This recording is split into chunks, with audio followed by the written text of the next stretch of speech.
So like, there I am, Here, see? right, sit in the corner there, yeah. But then I'm stuck in here. Well, you are, yeah.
Dennis, why don't we get started?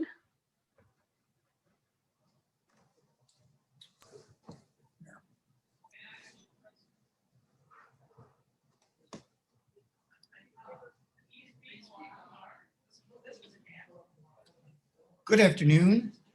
I'm Dennis Galucki, and welcome to the Imagine Buffalo Virtual Summer Series featuring Bonnie Lange Lawrence from the Erie County Department of Environment and Planning. We are focusing on the theme for these 10 weeks, creating a culture of sustainability. Thank you so much for joining us today.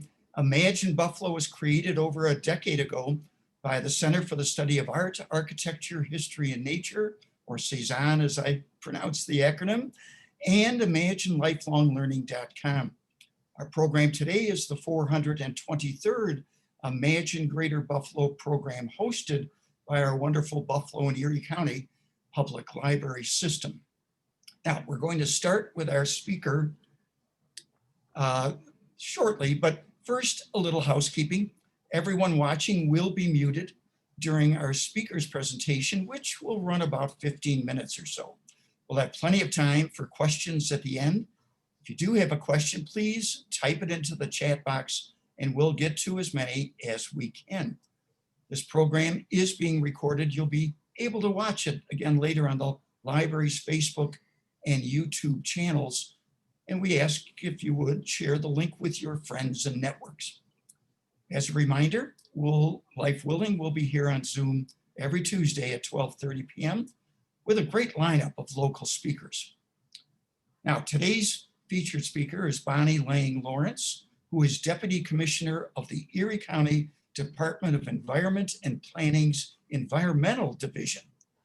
Bonnie oversees the division's programs, which address a variety of environmental issues, including climate change, sustainability, watershed management, stormwater compliance, green infrastructure, habitat restoration, recycling and waste reduction, household hazardous waste, and brownfield remediation.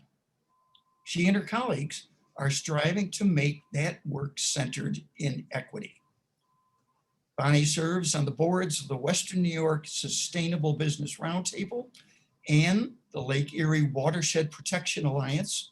She is also vice chair of the New York State Association of Counties Climate Resilience Committee.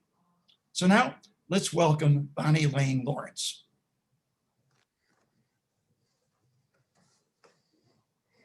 Thank you so much for having me. I'm going to just take a minute to pull up my PowerPoint presentation. I really appreciate the opportunity to share this work with you. It fits right into your theme. There we go. So Erie County is working on several sustainability issues. Oh, I think I just, okay.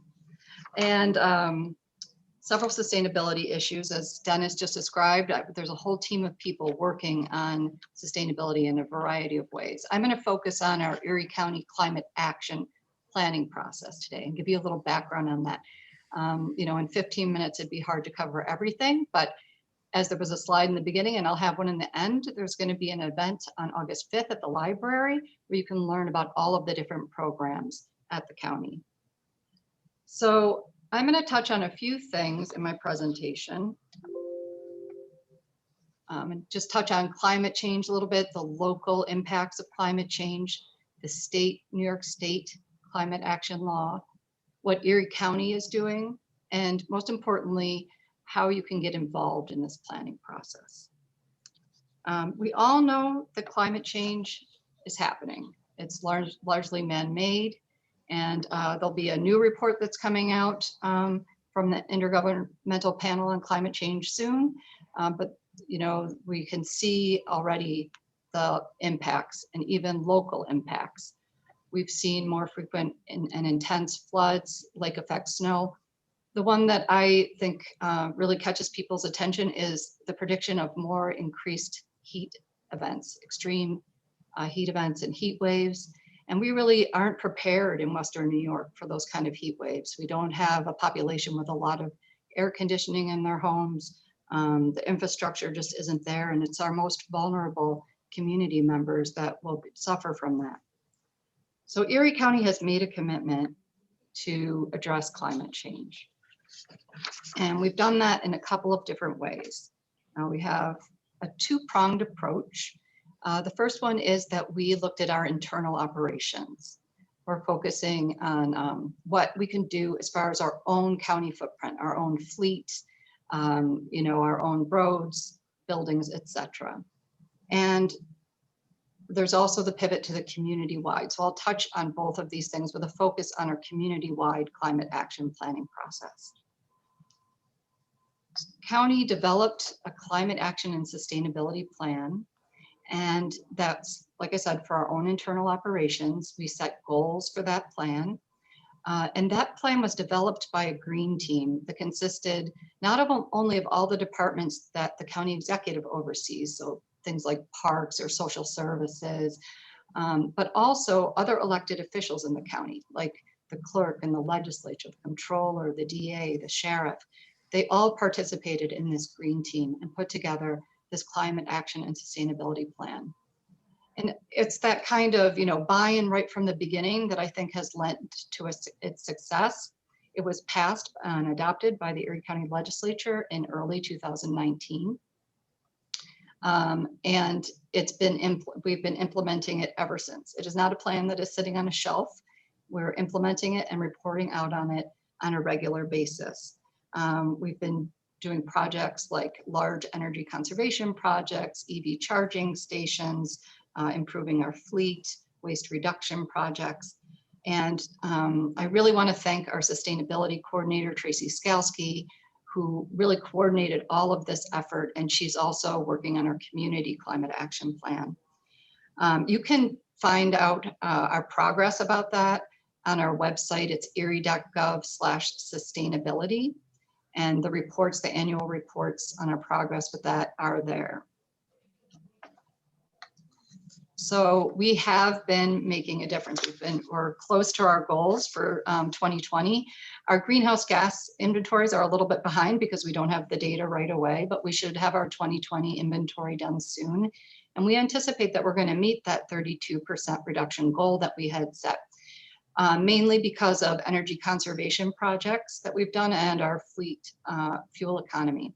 However, I think we're also going to see a big dip because of the pandemic. You know, we didn't have our commuters coming back and forth, and the commute is part of our greenhouse gas inventory. So that's going to be, that's maybe something that won't be replicated right away again next, you know, in 2021 or 2022, but I think the workforce is pivoting in that direction. As we were finishing up our climate action and sustainability plan for our internal operations, New York State was, and really members of the community, advocates all across the state were working to pass the Climate Leadership and Community Protection Act. And that is now how we're grounding our climate action work. We're looking to meet the goals of the state with this new Climate Act. Those will be the goals that we work towards as we work on as a community to reduce our greenhouse gas emissions and prepare for climate change. That New York State Act is grounded also in investments for historically disadvantaged communities. It calls for 35 to 40% of those investments to go to those communities, and really has climate justice as the lens that we're looking at. So that is how the county will go forward as well. And I want to thank our partners locally who really played an incredible role to advocate for that Climate Act. So as we pivot towards our community climate action plan, we're working in that context. And I just want to show this graphic. You know, the county's internal operations are only 0.5% of the overall community greenhouse gas emissions. So this, you know, well, we needed to lead by example and understand how to go through this planning process properly. It's really this larger community-wide emissions that are so important and that need to be addressed. So this is the timeline that we have, and you'll see we're really in the third phase right now. The Environmental Management Council, which is an advisory group to the county on environmental issues, convened a task force a couple of years ago. And that task force includes a variety of stakeholders, municipalities, National Grid, NFTA, the Buffalo Museum of Science, not-for-profits like the Western New York Sustainable Business Roundtable, who was on this program recently, the Youth Climate Council, Go Bike Buffalo, and all of these groups have worked together on this Climate Change Alliance to, or Climate Change Task Force to create a scoping document for a climate action plan. And we did that during the pandemic. So I'd really like to thank all of the members of that task force, but a special thank you to the former chair of the Environmental Management Council and the task force, Anne Bergantz, as well as the current chair of the Environmental Management Council, Jason Kulishevsky, and the current chair of the Climate Change Task Force, Susan Clark, who I understand will be on your program, Dennis, very soon. Yes. So we're now developing the plan, and we're working on being transparent and building in a lot of opportunity for the public to participate in the process. I'll go a little bit more into that development and participation in a minute, but our goal is to have this phase 1 plan done by 2022. And that's important for a number of reasons. We don't want the planning process to go on too long because this is an emergency, but we also want to line it up with what's coming out from the state. Our goal is to have the Erie County prepared to respond to what the state investments are going to be and to align our work with the state so that we're ready when that funding comes through the Climate Act to take action. We currently have working groups who are putting together the chapters of the plan. They're developing goals and strategies and action items. The chapters include commercial energy, transportation, neighborhoods, housing and neighborhoods, natural climate solutions, climate resiliency, and economic and workforce development. We also have working groups for communicating progress. So that's looking at how can we be transparent? How can we get the word out? So thank you for helping us get the word out today. And climate justice. So even though our working groups will be using this racial equity impact analysis tool, we'll also have a climate justice group that's going and looking at the goals, strategies, and action items that are coming out before they go to the public to just make sure that that lens, that equity lens, is the focus of our plan. And then we'll be sending those out, those different items out to the public as they're developed, not once we have a draft plan. And so your help is really needed in this process. We want the community to be engaged. And so our website, which is erie.gov/climate-action, has a number of ways that you can get involved. When you go to that website right away, there's a little tab that you can hit to get involved.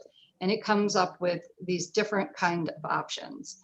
1 minute, to sign up for an email, 5 minutes to share something on social media, 10 minutes to take a survey. Some of the more in-depth ones, having a meeting with our department staff. I've been really surprised by the number of groups that have taken advantage of that. We've met with community groups, not-for-profits, businesses, municipalities that have asked us to just go through what our process is and to better understand it. And so that's been really helpful. And I really invite you to have our department come to one of your meetings. We'd be really happy to do that. We have not only Tracy Skalski, who I mentioned earlier, but myself, Jeremy Sanford, who's an intern with us right now, who's working on the Climate Ambassador Program, which I'll be talking about next, as well as Josh Wilson, who directs our sustainability programming. So, and I'd like to just thank them. They're just a great team, and I'm really pleased that I get to work with them. The Ambassador Program, which is the last thing, is a little bit more in depth. You can sign up to work with, go through a training. We have a video on our website about how to talk about climate change. And you can go through a training and then work with, say, your book club or your church group, any kind of format you want, to let people know that this is going on and make sure that we're getting community feedback. So we're trying to get the word out in a variety of ways without a huge budget, I should say. But we find the library to just be a great partner for that. And we really appreciate opportunities to partner with the library. And that's one of the other things that we're partnering with the library on, is this Roaming Gnome Festival. In case you didn't catch the press release, we have a spokes gnome. His name is Frederick Lawn Gnomestead. He comes from our Healthy Lawns program from our Environmental Management Council. And he has just been a delight. This is serious work we're doing, but it's really fun to have something to smile about. And kids really respond to the gnome, and social media apparently loves the gnome as well. So we're really happy to have him on board and be our spokes gnome. And we will be at the library, in front of the Central Library, on Thursday, August 5th, with a lot of fun, family fun and activities and giveaways. And so we hope that you'll come and learn about all the different things our department is doing, as well as some of our partners in the community. So I'll leave with that website that I mentioned before. That's really where you can find the most information, and I'd be happy to take any questions. Bonnie, that's great. Thank you very much. I always start our questions with JD Hartman, who's our co-host with this. JD, how shall we begin? Yeah, I have two questions, and I think they're both relevant to Bonnie's presentation, which I found really helpful, and also want to acknowledge I do interact from time to time with her team, and it is exceptional. So thanks for all the good work and the results you guys are achieving. Thank you. You know, just yesterday, I'm gonna drop a couple names. I had a go round with George Besh. He runs the Designing to Live Sustainably, that's D2LS. Stephen Vermette, he's a meteorologist and a climate change scientist at Buff State.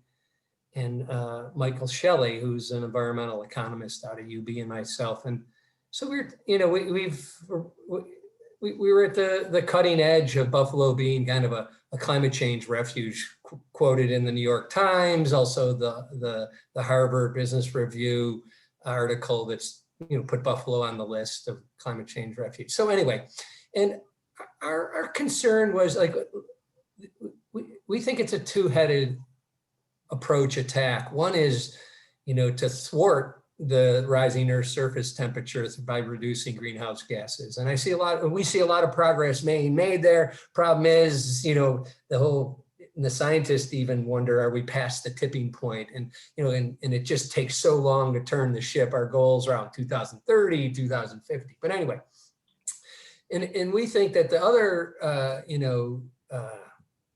issue is, how do we prepare for what is already happening and is going to accelerate quickly as a result of the warming Earth's surface temperature? And we see a lot less being done there. So anyway, so do you have can you provide some more insights into what the county, or maybe it's other governments, you might have insight into the city or state you mentioned has a lot of the funding, are doing for, like, I'll give you a couple examples. One is, you know, like, warming temperatures can be more evaporation. There's gonna be less water. And anyway, so, and that's what makes us, that's item number one on why we're a climate change refuge. Yet it's going to be diminishing, but we don't see a lot of programs going on to preserve the water quantity. So that's just one example of what we can do to prepare for what we believe is the inevitable. Yes, I'd be happy to answer that. So the county is currently conducting a climate vulnerability assessment, kind of parallel with this climate action planning process, and it'll be folded into the community climate action plan. In fact, one of the chapters is climate resiliency, and we recognize that we need to do both at the same time. We need to mitigate greenhouse gas emissions, and we need to prepare. The climate's already changing. You know, we've built our society and our infrastructure around these climate patterns, whether they're temperature or precipitation, and we need to anticipate what those changes are going to be and make, you know, and adapt. And so that's why we've been conducting the climate vulnerability assessment with the University of Buffalo. We've looked at all different kinds of threats, including flooding and biological threats. You know, you think about public health issues, whether it's increased harmful algal blooms or tick-borne diseases. We're working with our health department, our emergency services department on that vulnerability assessment. We're currently applying for a heat emergency plan, like I mentioned during my presentation. This is something we're really concerned about.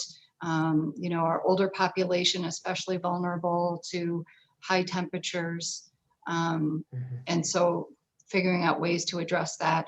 I know that the library has been a wonderful resource as a cooling center already. I believe the library is participating in that grant application to some extent. So, you know, there are people that are thinking about it, and the county's not the only one. I understand the city's working on a vulnerability assessment. I believe Lancaster is as well. And the state has really provided some excellent funding opportunities to communities through climate smart communities, which the county participates in. We just put in an application to become a silver certified climate smart community, which right now is the highest you can get. They haven't identified the gold standard yet. So we're hopeful for that.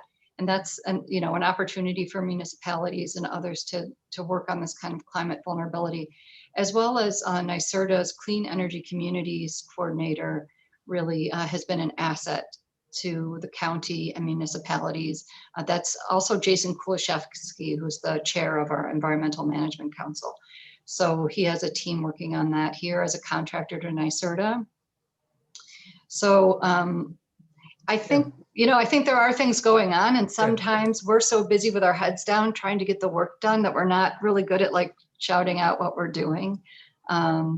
So Well, I'm excited to hear about the vulnerability assessment, because I'm feeling, I think culturally, societally, as a community, we're maybe not be, it may be subconscious, but we're feeling a little vulnerable. So thank you. I'm glad of that, to hear of that.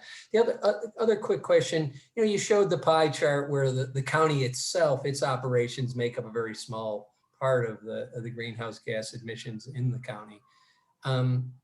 This is a little bit of a political hot potato, but mandates are in the news every day about the vaccine. And I sometimes wonder, like, really, I'm mandated to stop at red lights and I never give it a second thought. What do you think about, what do you think about mandates around good environmental stewardship, building codes and so on and so forth? I think people are going to balk if they're balking. Anyway, so what do you think? I think regulations, a good tool in the toolbox, and building standards are there. There's a stretch energy code that New York State is trying to promote. It's part of that Clean Energy Communities program I mentioned earlier. So I think that's, one of the things that you need to do is have regulation, and it's helpful if you bring people on board, if you have the people that are going to be regulated at the table when you're creating those regulations. I think things are more successful when that happens. That's part of the problem, though. Like I said earlier, this is an emergency, but there's this tension between getting things done and having people involved, and we're trying to find that balance with our planning process. Cool. But I think it's important to have people at the table that understand the regulations, and people that are advocates as well, to create reasonable regulations, and regulations that people understand and have buy-in for, so they're not pushing back. Yeah. Well, thank you. And thank you and your team for all your wonderful work. So Indeed. Melissa, how are we doing for questions from our audience? We do have multiple questions, so let's get Let's hear started. First question, are there tax benefits to businesses in Erie County that follow the climate action and sustainability plan?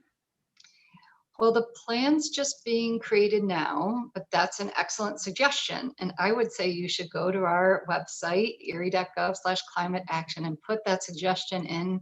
And we'll direct it probably to our economic and workforce development group that's working on a plan. So I think those are the kind of things that we need to see happen. And New York State does have some incentive programs, though, too, for businesses, as well as the utilities do. So I would encourage you, if you're a business, to be part of the Western New York Sustainable Business Roundtable, and you learn all about those things being a member of that organization. When it comes down to it, what do you expect individuals in our community to do to support your efforts? Well, I would love the individuals to take a look at what's being generated and see if it makes sense to them, if it resonates with them, if they have ideas. We have several members of our task force, especially, I should have given a shout out to Hannah Holden in our Department of Social Services. She's really helping us with our racial equity impact analysis tool, because the department used that in their Live Well Erie planning process. And she's come to our planning process not being a climate expert at all. And I am so grateful to her, not just for her expertise in the racial equity impact analysis tool, but for her new eyes on it.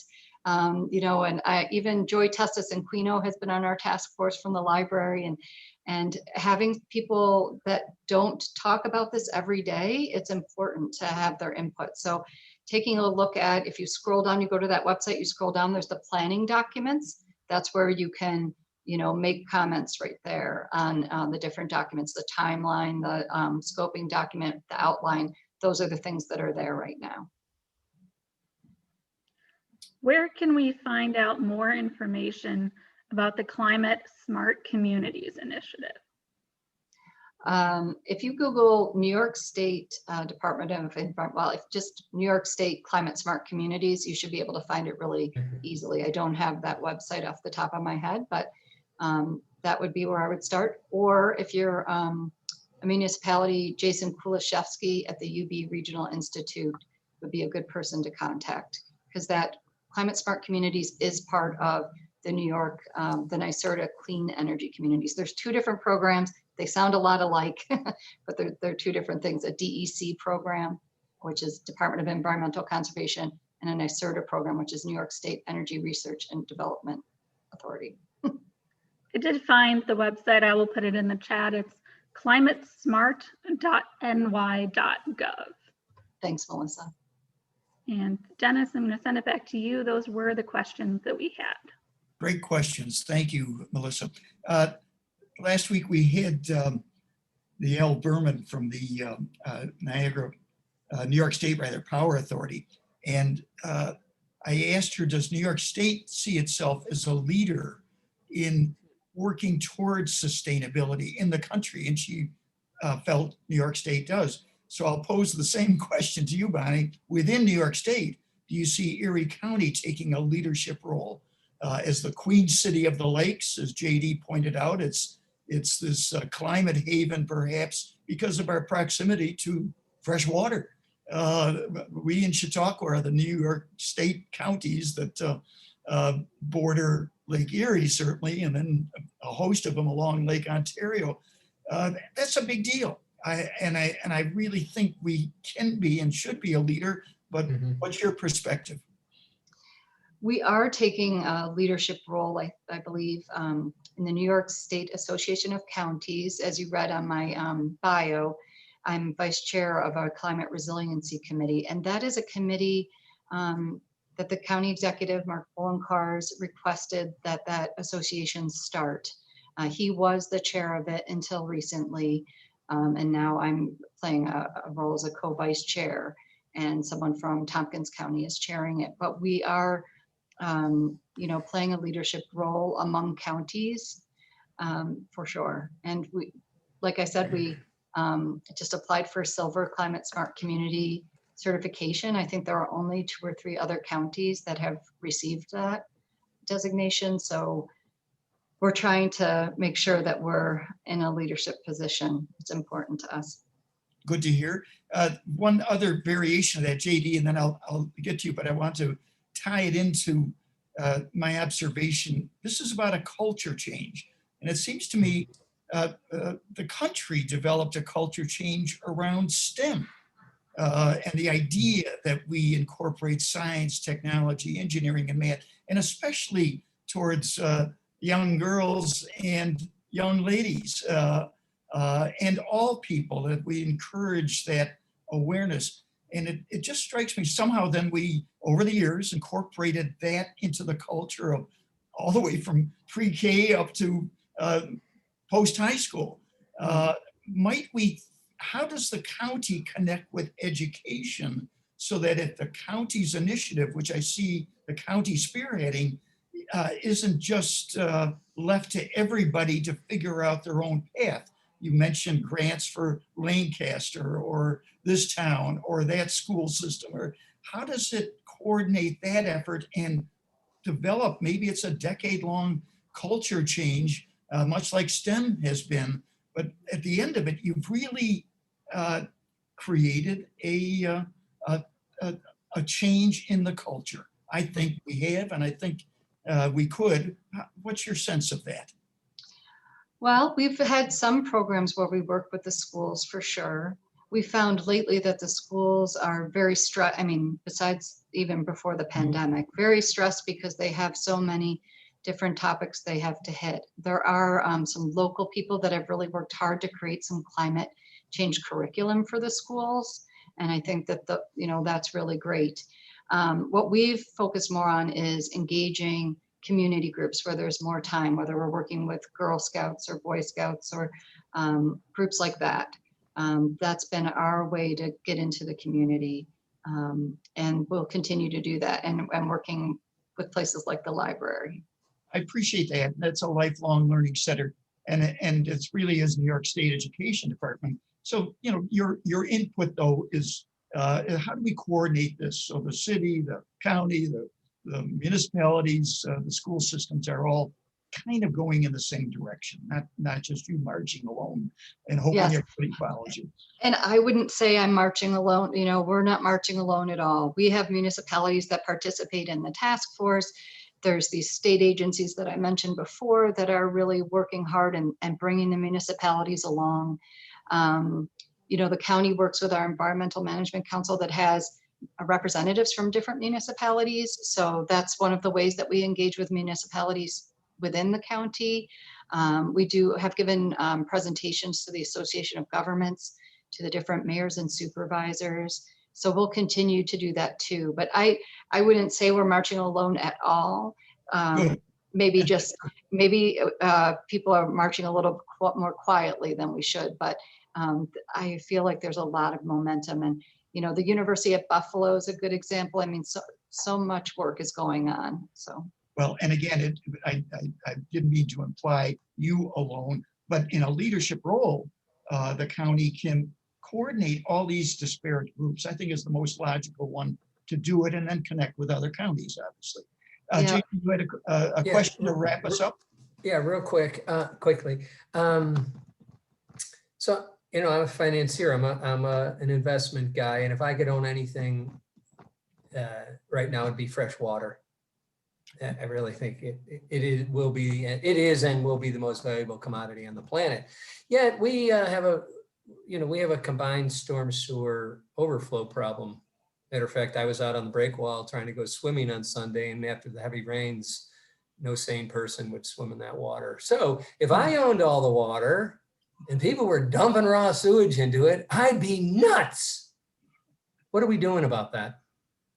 Well, you know, the combined sewer overflow problem isn't a problem for the entire county. It's a problem for the cities within the county. And I think the city of Buffalo really has an excellent program. It's called Rain Check 2.0, where they're looking at water quality and equity with their water system. And they're looking at green infrastructure, which is so important. So I think that there's a lot that's being Good. done there. And I agree with you completely, JD. I had a friend from California that told me she's selling her vacation home in the Sierras to find a place along the Great Lakes. And she's thinking the same thing. So Great. Good to hear of those programs. Thanks, Bonnie. And I think we'll wrap it up there. Melissa, any other questions come in at all that we need to address? No, I think we're all set, Dennis. All right. Well, then, folks, thank you so much for joining us today and being part of this today's program and this entire 10-week program and series. So if you can, join us next week, same time, when we'll be hearing from Susan Clark from the University at Buffalo. She's the UB Assistant Professor, Director of Sustainability Leadership, Master's Program Department of Environment and Sustainability at UB. Quite a title. And again, we ask you to share these Zoom links with your friends and neighbors and interested parties. And we'll just keep moving this along and hearing from, again, the private sector, the public sector like today, the educational sector, and the not-for-profit, and hear what they think are the components of imagining a community of sustainability. What would a sustainable community look like? Buffalo and the region, Greater Buffalo, can show leadership through all of these parties. We believe, and seems to be the case. So thanks, folks. Hope to see you next week. I'm Dennis Galucki. Have a good afternoon and be well.